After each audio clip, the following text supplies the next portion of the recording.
no way body. Yeah, when near what I died in children.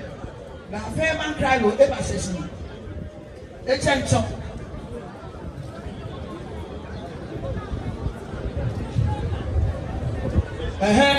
One by five, one by five, one by five. What to be general can of a casting for you? Cannot wear me any 1 by 5. Woman, you may. Oh, one I get the actor more famous. Nabra, where dear, when they say, you are joined, you are joined. Come on, was there when I away me, I was said, no more I joined. Then I know what I can hear, that is the greatest hit. I know what I can hear.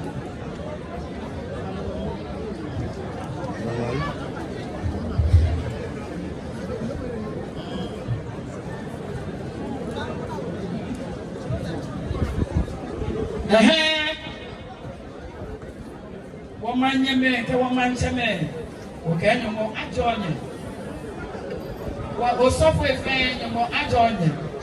What Tijani or no buy.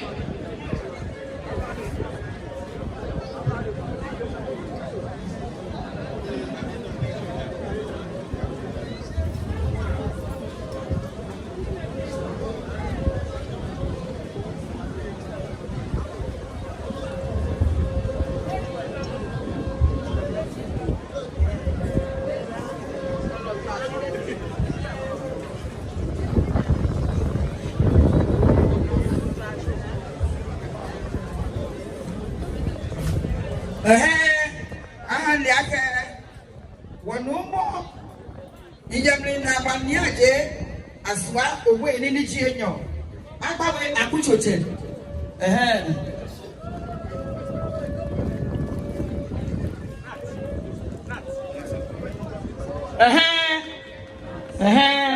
kaya fa yo we ni denchene ika film by abladia me kaya ho wa ejobu na Yehowa ejobu many of found again Yamli naba ni aje aswa owe ni niji enyo agbawe akuchoche nye fine boni atogbaji ano ka na je nu bu egbepe me fe ne hwe se amaku amese ko ni amaye ameya heli ame ato na mata won pa fai ka na je nu bu egbepe o fa ne kota ma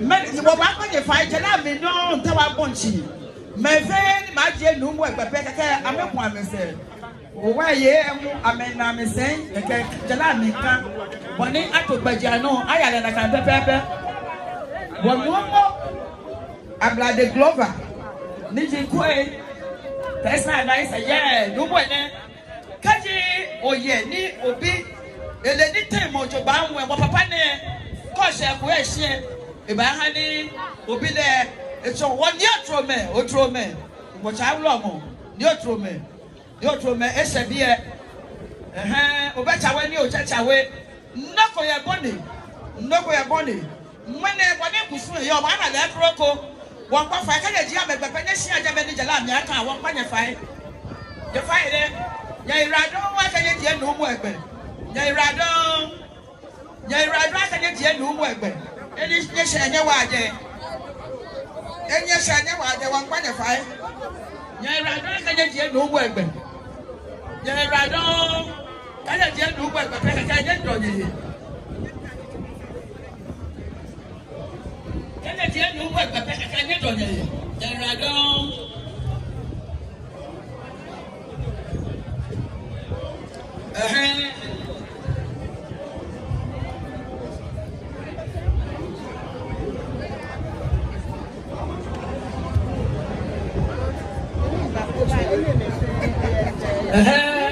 aha liake woni le siese bie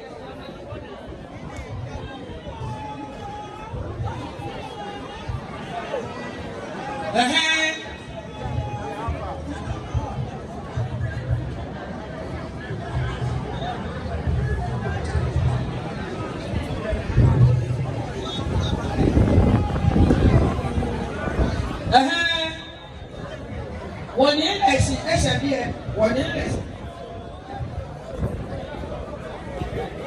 1 year, SMB, make the offer again. By a bloody army. By a bloody army.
No more, live no life continue. Offer by no chop and cook wow. I chop me, need and come a few. And come a few. And come a few. And when walk back, la mammy, when I can be an FA4. Obano bla kusu ni ya no lebi na ya bia na kan wo kusu kuku ni ya no woto le kasole mu wo mo wo fe ni wo yo la manage bi ni je wo ba ni ma bia na ni bi ni wo fu yo la kusu mi chala na wo de se ba lebi ni mene wo no mo ni kakada ba so de pa ka cho la me kan agele ni bi fe wo no mo wo gbu ye je ni mo wo shop I beg you to now you just show it best. Now you can't do it just show. Watch on the wash. You can solve it. Even though I did. That's the biggest issue. Neke kusum ne afi aboneni afi neke kusum ne. Okay, 100 and something years.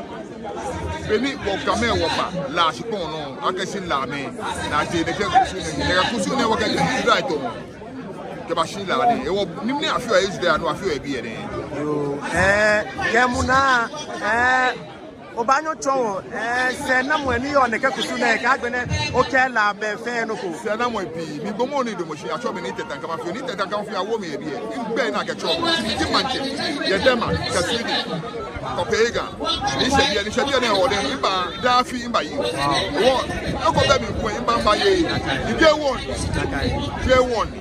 J1 ni afio, so ni afio. Ko fia mo ni e yo ne ye tradition. Ko fo je me jam am tradition is na afio. Ona jona, e wo we ne wo kusu jeje ni. Nakai no kemuna mi no ko gadangbe bi yake wo ye afibeji. Ni nipa make dan be bi feji. Wo ke 20 da ya fini. Afia yelo la gbego na me ko me ya no me no next month me ko me hu ya me no ka shi beni ye ba gbe na wo ke so mo ke nyemi so mo ya ko be fe mo ata ga banyu e ma shi wo ke politics aka fudu ga ko sumi yeli orado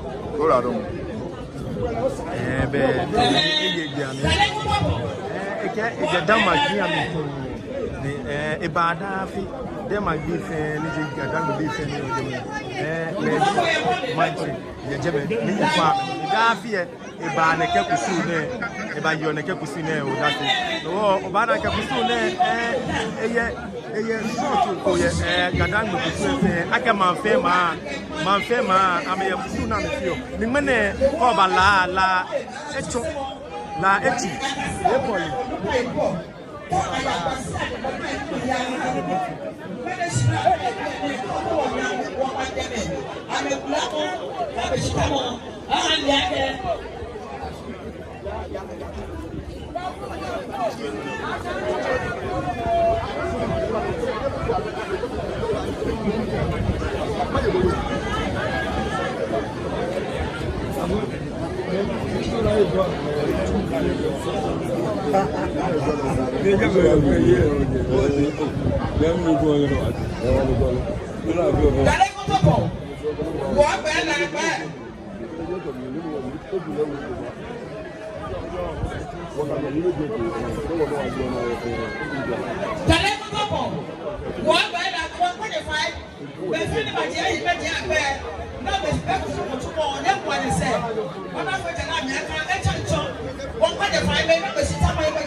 bi population wɔ ɛdɛ jɔnbɔ kɛ yakusu na ba atwene mɛnɛ kusu na ba atwene kɛnkwan na ba yɛ bo dua mɔ na ba yɛ toe dua mɔ fɛ dua mɔ na yɛ kusu fɛ mɔ bie na ne fɛ kɛ esisi.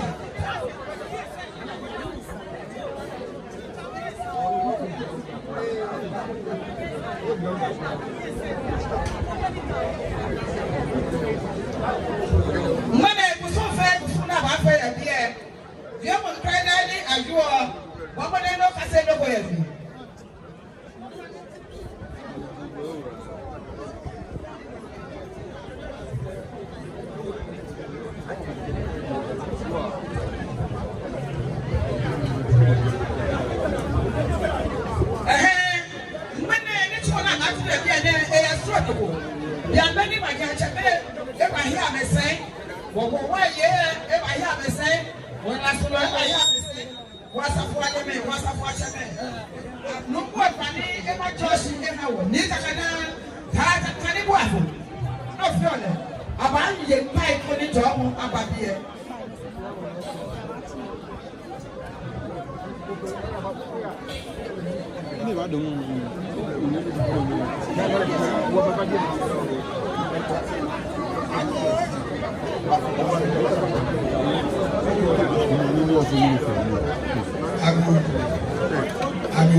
They are no one who soon. They are they are sent you. No one better.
Yo, 2024 la Omowo Festival.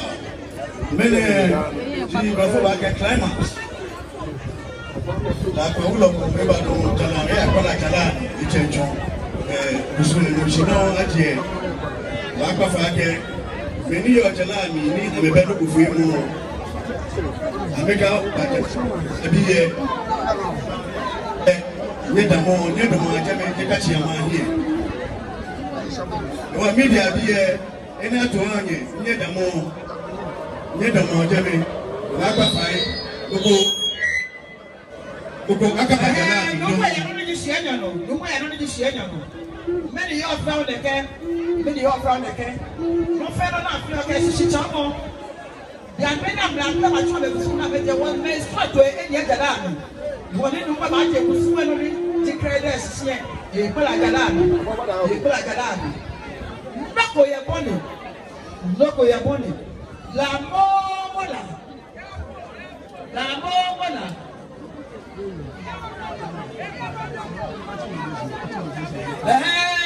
Kaza karibu hapo.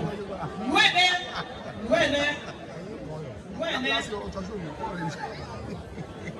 Ndiye kwa produce.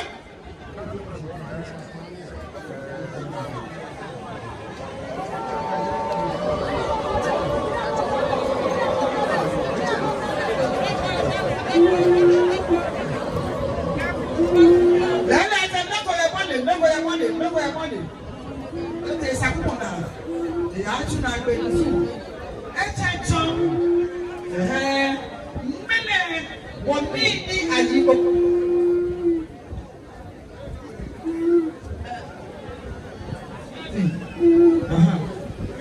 many. You buy money be short. Many another year. Where may put in? Where I got here. When you kakada, kolo, money. I'm not putting on a frame. Same way she no more she charm. Maybe you are found again. You not for your body. Not for your body.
Call your live at Boon TV and some credit loan and a G.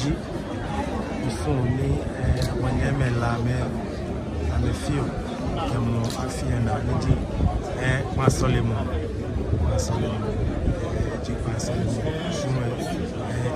I didn't provide you being on I can. What way you might judge me? Then I know be blue for nature. I'm a question. The lack manner, go be a forward inch, and I get Kadang me was to me a for the structure for them.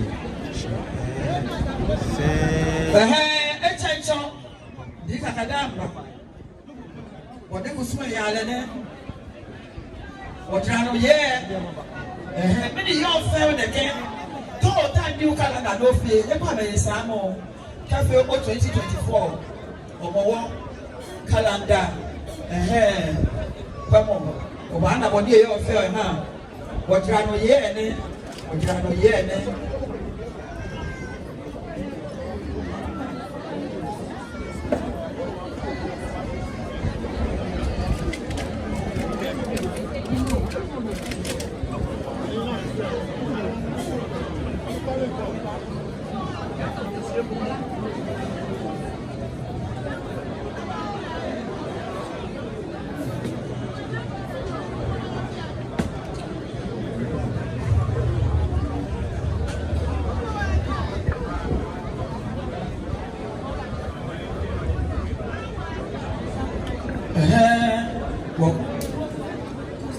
when I you won't then you will hear then I go through field.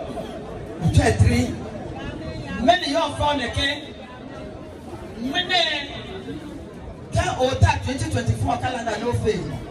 Can have our war 2024. Now, see, I'm back the calendar. AFL. Cafe calendar, no one again, AFL. Many of people look at Sicilian, Obanushi. Media, near them bar. I made the other time at your friend, a Sicilian more yet. Obanushi.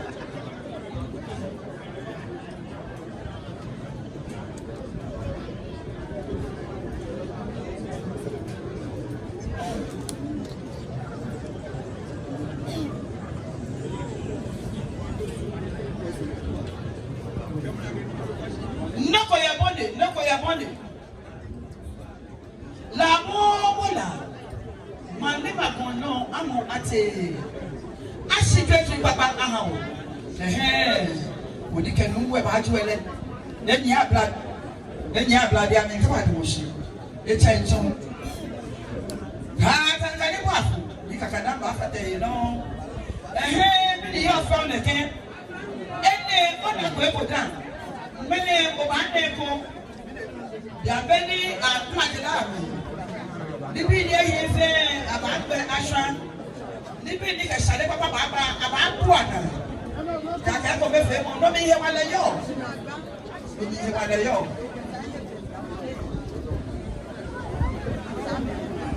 yo pasole mo be no shi baba jide numo ya Obroni 7 idi la pa ulo eba do mo jala ne ba ko la mo ne ba na ke waja no yi eba ye amegbe mana ke na yo mo ulo mo anete abi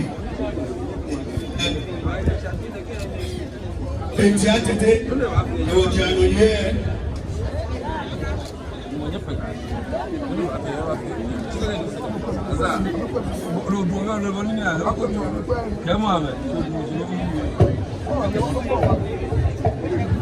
Wajano ye ameba damoshi wajano ye nana ke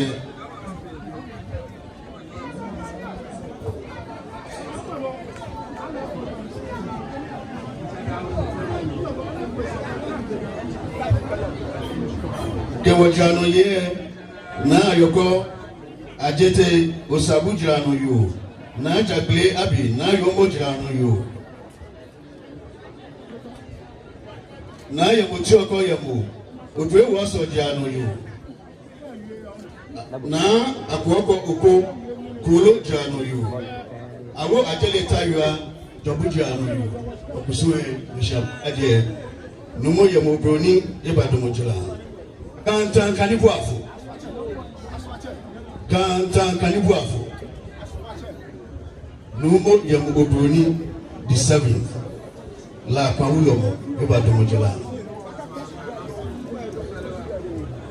amlabu efe klaro abaje nuchimoshi oba pafai gbogbo akachi gbogbo yin keji ole ago damo eko ni eyin ebo omode nko ni oshijeme ni jala mi fi akashi ni mo fe mo ana bo ni kusumo ya le han kusumo mo fe no atugbeji anu e keji onu lo komishin oba ni o ti o beke onugba e aba pela kusumo e han bo ko ni o na bo ni wala kusumo yo e han wala kusumo to wona to yin akeni e escort kubra eko be eko ye ga popa ni eno jabo ni pe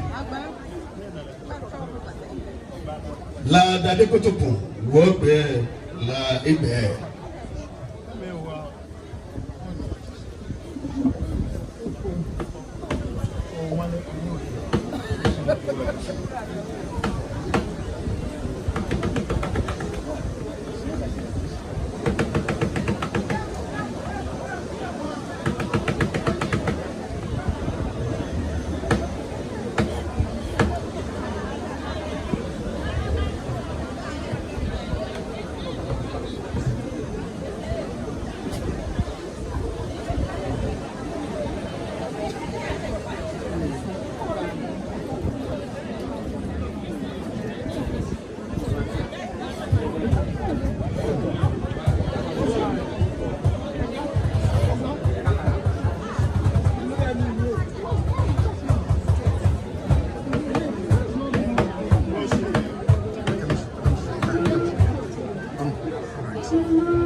Opa fai na bon mi eyi pe me ni wo ami ani bi ajo opa ni fai ye shiba mi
Cái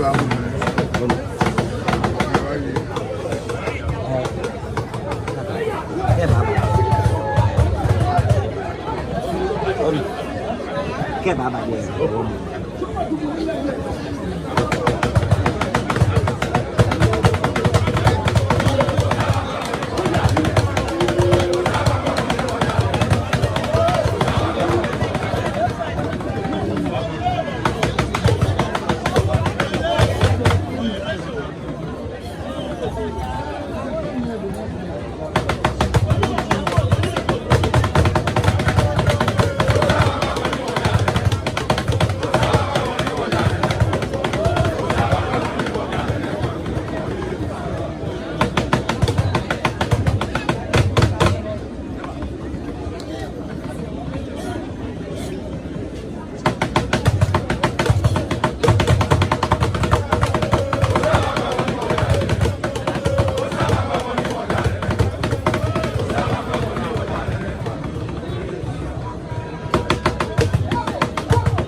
Azabu.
Ani abaya no ni je no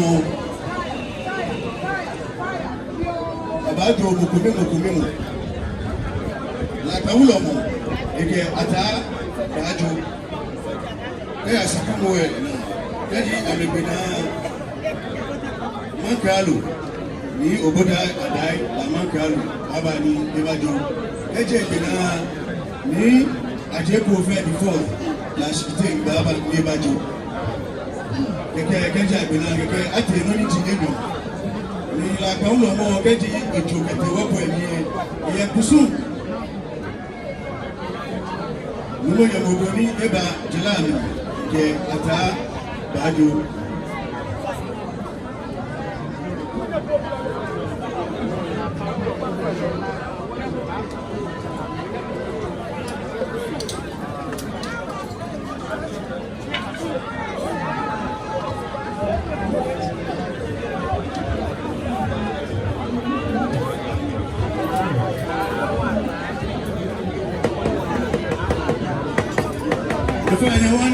Wani bi ajo. Keji ayi mi ni ala foni wani boni mo fẹ́ lóya ni on qualify. Wani bi ajo.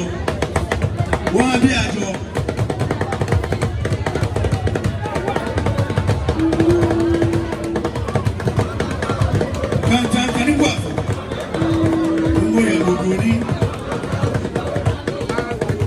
Eke ata oyo.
can't keep on doing what's going on your hand.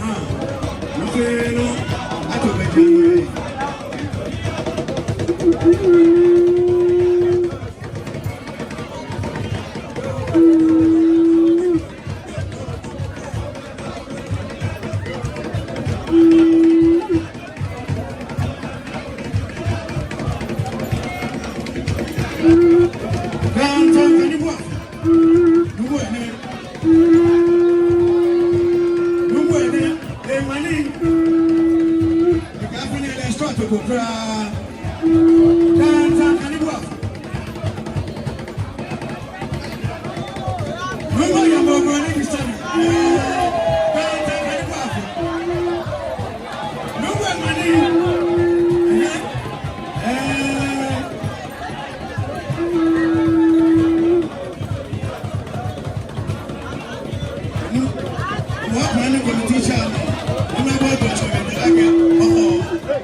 away.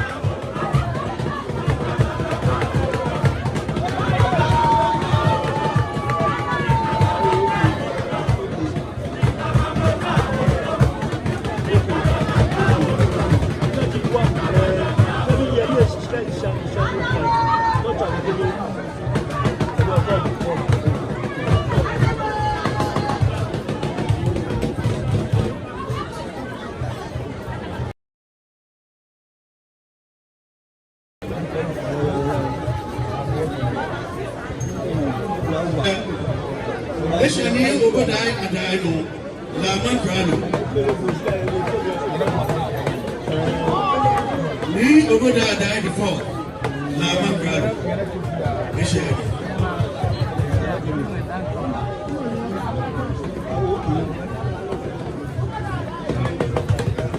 Again, Sami Ajete Yado.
Ega sami ajete ajo.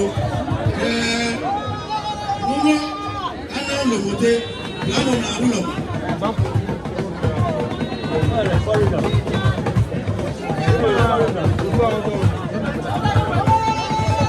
Ni ajeko 24. Ni ajeko 24. La chute.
wọ́n ní ẹ̀fín àfi ògùn mi kó àyàwó yìí. wọ́n fún wọn ẹ̀kú lọ́wọ́ ọba kẹwọ́ bá lọ ní ọjọ́ ìwọ̀n YouTube kẹ Facebook ẹ̀rọ wọ́n fún wọn ẹ̀kú